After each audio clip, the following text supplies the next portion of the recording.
Fala, fala, fala, fala, galera da BitGet, beleza? Thiago aqui na área para mais uma quinta de análise aqui pros BitGetters, né? E como de costume, quando é quinta-feira, o mercado sobe, né? Quando a gente traz uma análise aqui para vocês da comunidade BitGet, o Bitcoin ele inventa de dar uma arrancada. Então já estamos aqui às 4 quinta-feiras assim, então hoje não seria diferente, mais um dia verde pro mercado, mais um dia bonito.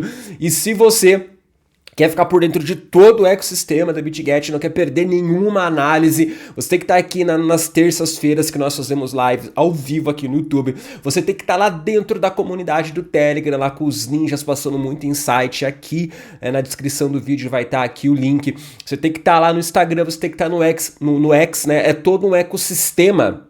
E esse ecossistema vai se somando, a gente faz análise em vários lugares e você sempre vai estar por dentro do que está acontecendo no mundo cripto. E se você está acompanhando aqui as nossas lives, as nossas análises, tanto aqui quanto no Telegram, até lá no Instagram, você sabe que esse movimento aqui ele foi mapeado e esperado, e eu realmente espero que você esteja surfando esse movimento, porque ele foi muito bonito, mas agora o que a gente quer saber é o que pode acontecer nas próximas semanas, nos próximos dias. Então vamos dar uma olhada aqui no gráfico, tá, galera? Bora lá! Tô aqui no gráfico do Bitcoin. Bom, rompimento, né? Rompemos, né, o nosso topo histórico. Ele tava aqui na casa dos... Era aqui, né, ó, tava aqui na casa dos 110 mil aqui, ó. Rompemos o topo histórico. Então, o que eu passo a olhar a partir de agora? Primeiro, eu quero ver um movimento confirmado. O que é um movimento confirmado? É o candle do tempo gráfico diário fechando de fato acima do topo histórico. Note que no dia de ontem, ó, ele não fechou. Ele foi lá, ele violou e daí ele fechou abaixo. Já no de hoje, ele já está trabalhando acima. Faltam 4 horas para fechar e ele está querendo fechar. Por que isso aqui é importante? Para a gente não caracterizar como um movimento só de captura de liquidez já para devolver, né? Se você for olhar aqui no passado, olha como essa analogia ela é interessante, né? Olha aqui, ó. Nós tínhamos aqui o topo lá de dezembro de 2024.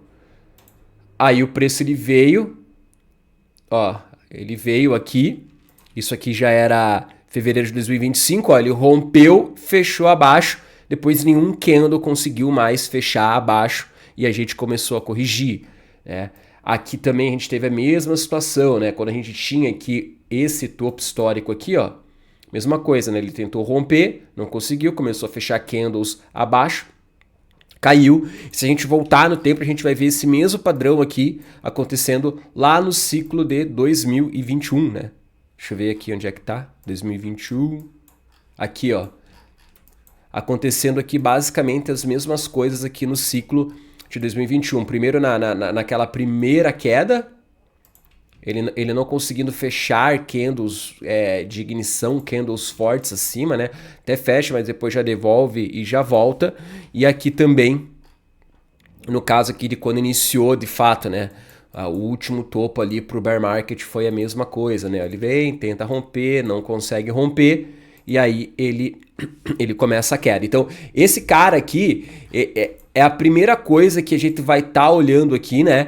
É ele fechando candles, e quanto mais longo for o spread do candle, ou seja, quanto mais corpo, quanto mais cheio esse candle tiver, é melhor para nós como força compradora, para nós como touros, tá?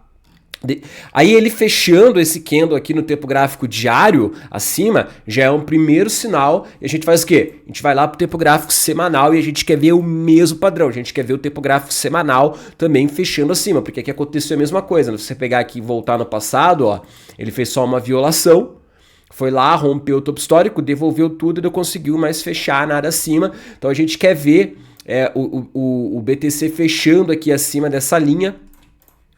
O tempo gráfico diário primeiro, aí você pegando ali o estudo das tendências, o estudo dos fractais, a gente tem que ver depois o tempo gráfico semanal também fazendo isso. Até porque, gente, a gente tem um estudo que tá lá no Instagram, que foi eu que fiz, sobre o comportamento do RSI, do tempo gráfico semanal do Bitcoin. Então agora eu tô muito de olho nisso aqui, tá? Se você não viu esse vídeo, ele tá lá no Instagram lá da Bit, tá? Só se dá lá uma conferida que você vai entender o estudo completo aqui. Eu vou trazer para você aqui um ponto alto aqui, tá? Então a gente tem aqui, ó, essa linha de tendência aqui no RSI do tempo gráfico semanal do Bitcoin, ó. E quando a gente olha esse mesmo movimento a partir do preço, ele tá indo para cima.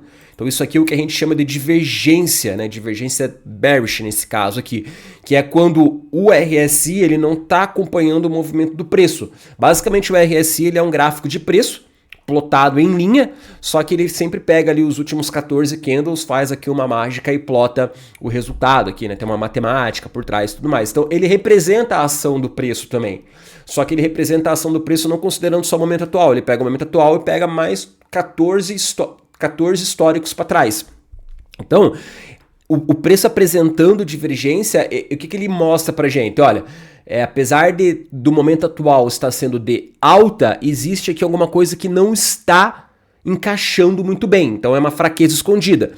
É um único motivo para a gente ter um ponto de atenção? Obviamente que não, mas é uma coisa a se observar. Então, o que eu estou olhando a partir desse movimento aqui, do RSI em linha de tendência aqui, tá? Se você pegar e voltar em 2021, você vai ver o mesmo comportamento, tá? Vou até tirar aqui esse volume que tá aqui, ó.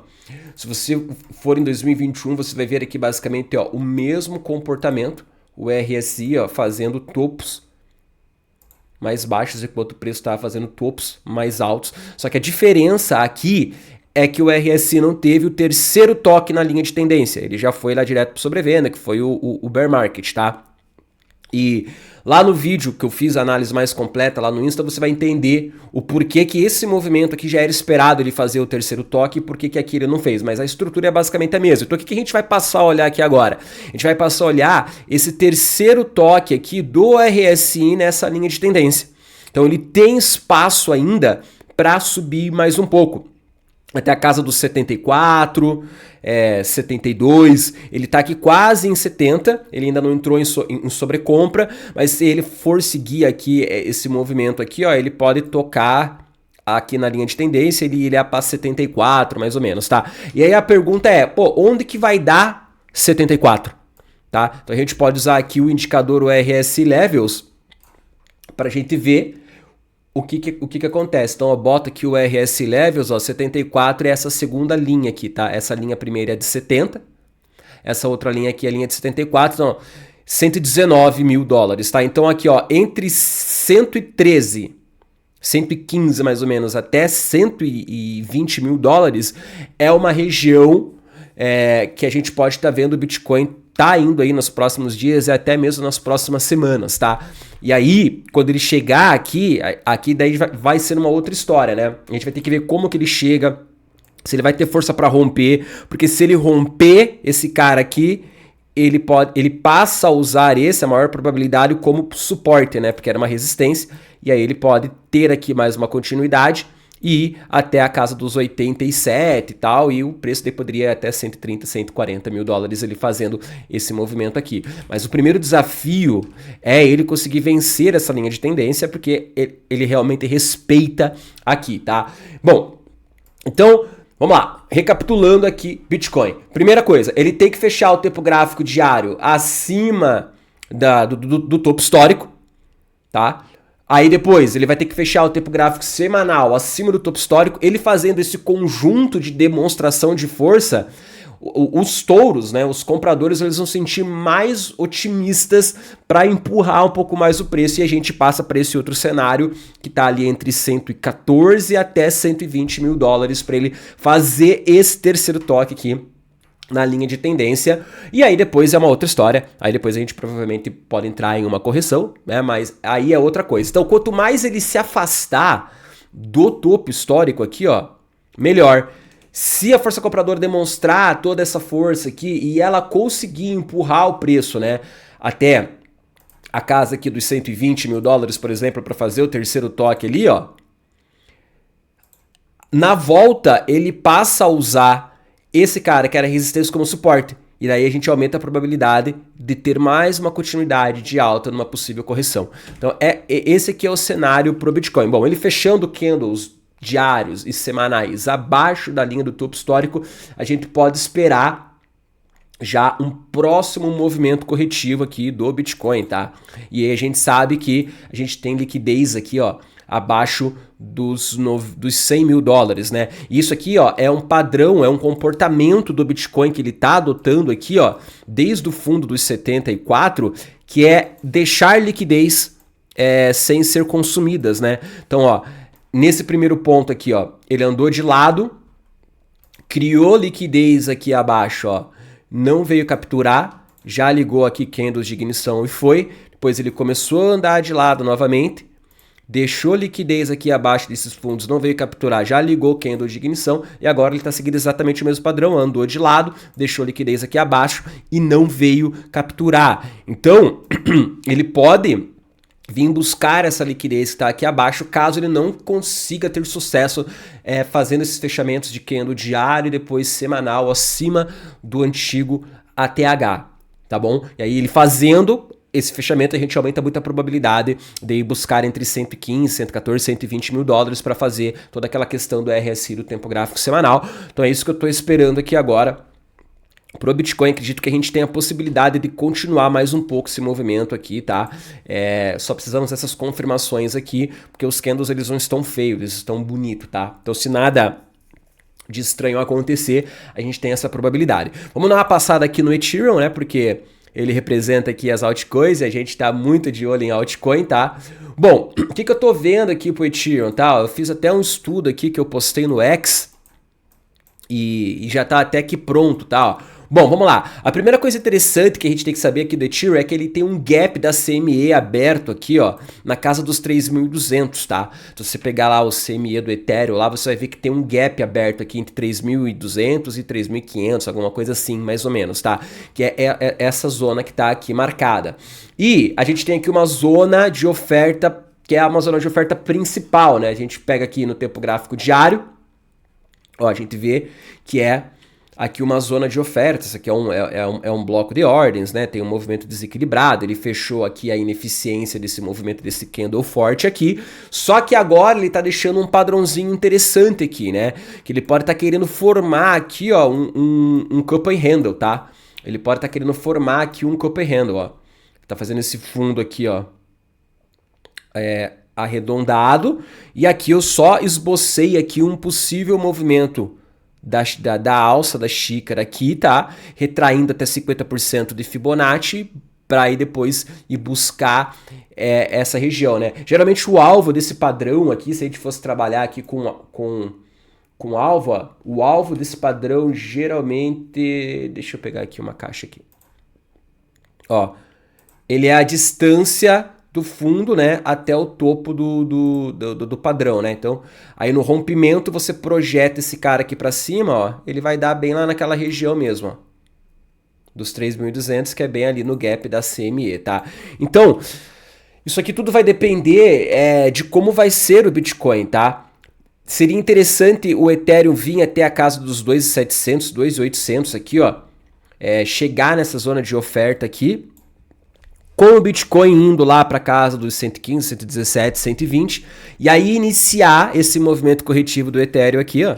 Iniciar esse movimento corretivo do Ethereum aqui para fazer a xícara, para fazer a alça da xícara, para a gente poder fazer esse movimento de pivô aqui, ó, para levar o preço até lá em cima, tá? Então, é isso que eu tô vendo aqui pro mercado agora, tá?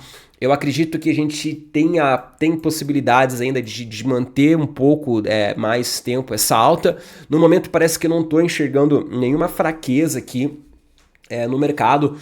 E, bom, é isso aí. A gente não precisa ter certeza de nada, né? A gente precisa se preparar para todos os cenários. A gente fez uma live terça-feira agora sobre gerenciamento profissional de risco, onde eu já falei bastante sobre isso, né?